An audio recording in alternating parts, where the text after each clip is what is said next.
Yes, pagi-pagi semangat pagi semua, semangatnya selalu pagi, selamat hari Minggu, dan akhirnya kita sampai di video terakhir untuk analisa mingguan sentimental teknikal, yaitu di pair USD JPY atau UJ. Sebelumnya saya sudah berbagi video mengenai analisa fundamental, kemudian juga untuk pair Euro USD, pair GBP USD, dan juga gold. Untuk menyaksikan video-video sebelumnya atau yang lain, Anda bisa ke YouTube Anda, lihat di sebelah kanan atas ada bulatan kecil dan di dalamnya ada huruf I, Anda klik maka akan ada link-link yang ditampilkan untuk ke video-video analisa fundamental, kemudian Euro USD, Gold, dan juga GBP USD. Jangan lupa dukung terus channel ini supaya saya tetap semangat berbagi dan bisa menembus resisten subscriber 40.000 BPJS, bayar pakai jempol saja. Karena dengan Anda klik, kemudian juga subscribe, like, dan yang paling penting share, itu merupakan sebuah bentuk apresiasi kepada saya sehingga lebih semangat. Dan yang kedua, Anda sudah berbagi kepada orang-orang yang terutama memasuki dunia trading asal-asalan saja, hanya mendengarkan yang enak didengar, bukan sekedar yang benar. Satu lagi perlu saya ingatkan di dalam dunia investasi, kalau Anda mendengar, melihat sesuatu yang terlihat mudah atau juga enak didengar, justru itu tidak benar, alias hati-hati. Mengingat sebetulnya bukan hanya di dalam dunia investasi, di dalam hal apapun, untuk kita bisa mendapatkan uang, maka kita harus memiliki pengetahuan dan pengalaman. Tidak ada tanpa pengetahuan dan pengalaman Anda bisa mendapatkan uang. Oleh karena itu, belajar dan berlatih dulu, baru Anda akhirnya bisa memiliki pengetahuan dan pengalaman, dan itu merupakan semacam umpan untuk uang datang kepada kita.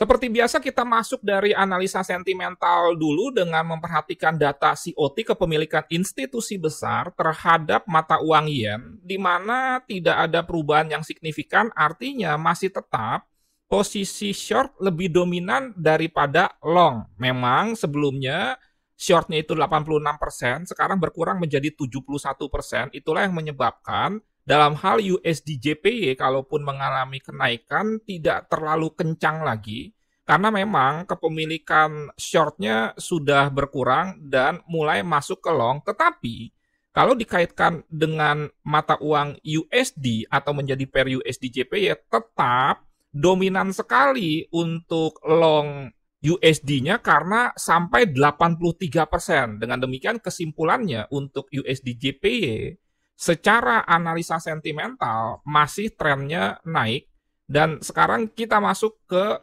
trading view, melakukan analisa teknikal dimulai dari time frame monthly karena Juni sudah closing dan baru sekitar 2 hari Juli open. Kalau kita perhatikan di monthly itu saya sudah membuat area support, yaitu di sini ada bullish engulfing. Kemudian juga memang USD JPY sudah breakout resisten di atasnya ini ya, tetapi ini sangat rawan koreksi, dan kalaupun terjadi koreksi itu akan ke area ini. Nanti jika misalkan NFP diumumkan jelek dan tidak mix, artinya kemudian data pengangguran juga jelek alias bertambah dan mungkin upah buruh tetap atau jelek, maka antara teknikal dengan fundamental itu seperti matching, di mana secara teknikal misalkan monthly terjadi koreksi sehingga USD JPY turun agak kencang, dan itu didukung oleh fundamental yang sifatnya sementara jika 3 data di hari Jumat diumumkan jelek atau 2 data jelek, 1 sama dengan prediksi atau forecast-nya. Lantas bagaimana untuk di daily-nya atau di weekly-nya dulu? Itu sama saja, saya sudah juga memberikan semacam perkiraan bahwa USD JPY akan koreksi dulu paling tidak ke area sini. Ini sekitar 131.50 ya. Harga saat ini 135.17, Dan kita pertajam langsung saja turun ke H4 untuk membuat trading plan secara mingguan. Ingat, trading plan itu harusnya lengkap terdiri dari trend, kemudian support and resistance, dan akhirnya rencana atau strategi entry, dan juga exit. Exit ada dua, exit profit dan exit loss. Dan semakin lengkap trading plan itu jika ditambah oleh mapping, forecast map atau roadmap, terserah apapun istilahnya. Itu juga yang menjadi dasar buat saya di dalam memposting trading plan di grup Telegram Trading Tenang Senang. Itu tidak boleh hanya berdasarkan mapping saja. Harus lengkap termasuk harga entry dan harga exitnya baik SL, demikian juga dengan TP. Sekarang kita lihat seperti tadi saya uraikan di pair-pair yang lain, kita bagi dua rencana entry kita yang sifatnya konservatif, biasanya menggunakan pending order, karena saya tidak punya terlalu banyak waktu untuk menunggui chart. Dan yang kedua, sifatnya agresif, kita market execution, di mana terjadi koreksi, kita menunggu reaksi atau bounce di time frame yang lebih kecil, di mana terjadi pembentukan chart pattern atau candlestick reversal dari time frame kecilnya, dan merupakan continuation trend atau kelanjutan trend dari trend yang lebih besarnya, atau dari time frame yang lebih besarnya.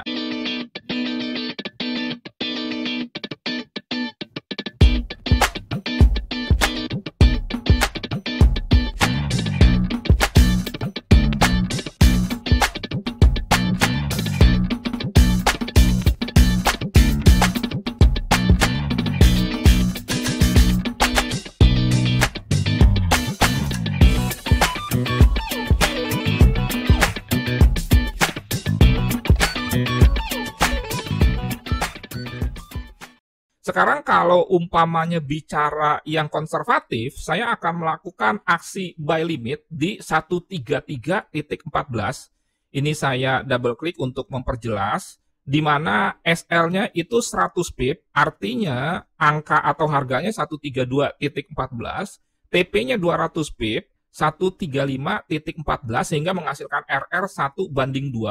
Dan ingat, apa yang saya uraikan semua, baik itu per GBP USD, Gold, Euro USD, termasuk USD JPY ini, berlaku sampai 2-3 jam sebelum NFP. Karena kalau sudah terjadi NFP, rasanya chart ini tidak terlalu berguna lagi, semua mengikuti news. Dan kalau kita membahas mengenai eksekusi entry yang lebih agresif dengan market execution, Anda bisa memantau area ini, di mana ini saya berikan tanda karena di sini ada history low, kemudian juga kita lihat di sini ada history high seperti menjadi area flip atau area yang disebut dengan swap. Dan di sini saya sudah berikan harga sekitar 134.22. Di sini SL-nya 50 saja, TP-nya 100. Jadi nanti hari Senin Anda bisa memantau pada saat misalkan harga turun ke sini, terjadi bounce, terjadi reaksi pembentukan pola reversal. Terserah mau pakai chart pattern, candlestick pattern, di time frame H1, M30, bahkan M15, Anda bisa melakukan aksi buy. Dan kalau misalkan hari Senin ternyata dia naik, Anda bisa memantau area ini, karena ini berpotensi jika naik membentuk chart pattern yang disebut dengan head and shoulder. Tentunya Anda pelajari lagi bahwa konfirmasi terbentuknya chart head and shoulder untuk kita entry jika dia breakout neckline-nya. Mungkin nanti neckline-nya kalau kita tarik garis, misalkan dari sini ke sini. Ini juga merupakan sebuah neckline.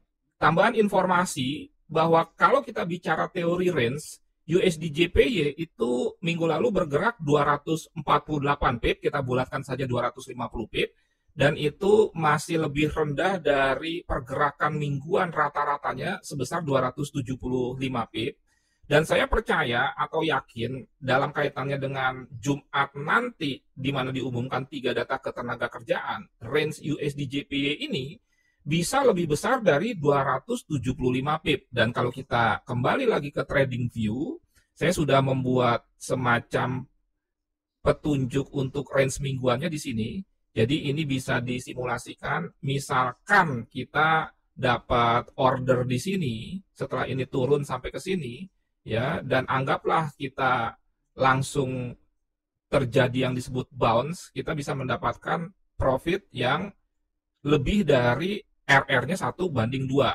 Jadi ini patokan saja untuk teori range, dan ingat yang namanya teori range ini tidak pasti bergerak sesuai dengan range-nya. Bisa lebih kecil, dan kalau ada news tentunya bisa lebih besar, tetapi jika dirata-ratakan itu merupakan sebuah data yang bisa menjadi petunjuk untuk kita jika misalkan sudah memenuhi range-nya, justru kita melakukan aksi lawannya karena itu tadi sudah memenuhi range-nya, dan itu sebaiknya dilakukan jika mengikuti trennya. Jadi misalkan major trennya UJ itu naik, kemudian dia turunnya itu sampai misalkan 270 pip sehingga memenuhi range-nya, kita bisa saja melakukan aksi buy karena menurut teori range sudah benar-benar buy di bawah.